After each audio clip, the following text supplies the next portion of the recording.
Hello, നിങ്ങളിനി പാർലറിൽ പോകാൻ മടിയുള്ള ആൾക്കാരാണെങ്കിൽ നിങ്ങൾക്ക് വീട്ടിലിരുന്ന് ചെയ്യാൻ പറ്റുന്നൊരു ടിപ്പായിട്ടാണ് ഞാൻ വന്നേക്കുന്നത്.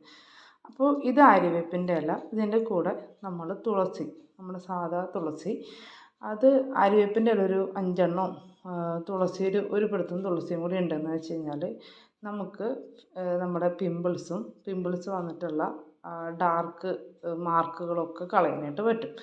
അപ്പോൾ ഈ 2 ഇലയും കൂടെ അരച്ചെടുത്തിട്ട് ഒന്ന് പിഴിഞ്ഞെടുത്തതാണിത്. അത് നന്നായി അരച്ച് കിട്ടുവാണെങ്കിൽ അത് മൊത്തത്തിൽ തേക്കുവാണെങ്കിൽ നല്ലതാണ്. അപ്പം എൻ്റെ മിക്സിക്കകത്ത് അത് ഇത്രയും ഇങ്ങനെ അരിഞ്ഞ് കിട്ടുന്നുണ്ടായിരുന്നുള്ളൂ. അപ്പം നമ്മൾ ഈ സംഭവം നമ്മൾ അരച്ചെടുത്തേക്കുന്നത് നൈറ്റ് ഫേസ് നന്നായി വാഷ് ചെയ്തിട്ട് നൈറ്റ് ഇത് അപ്ലൈ ചെയ്യണം. അങ്ങനെ ഒരു 7 ദിവസം ചെയ്യുമ്പോൾ തന്നെ നമുക്ക് നല്ലൊരു റിസൾട്ട് കിട്ടും. അപ്പോൾ നിങ്ങളൊന്ന് ട്രൈ ചെയ്ത് നോക്കിയിട്ട് നിങ്ങൾക്ക് ഗുഡ് റിസൾട്ട് ആണെങ്കിൽ ഒന്ന് കമൻറ്റ് ചെയ്യണം. Okay, by.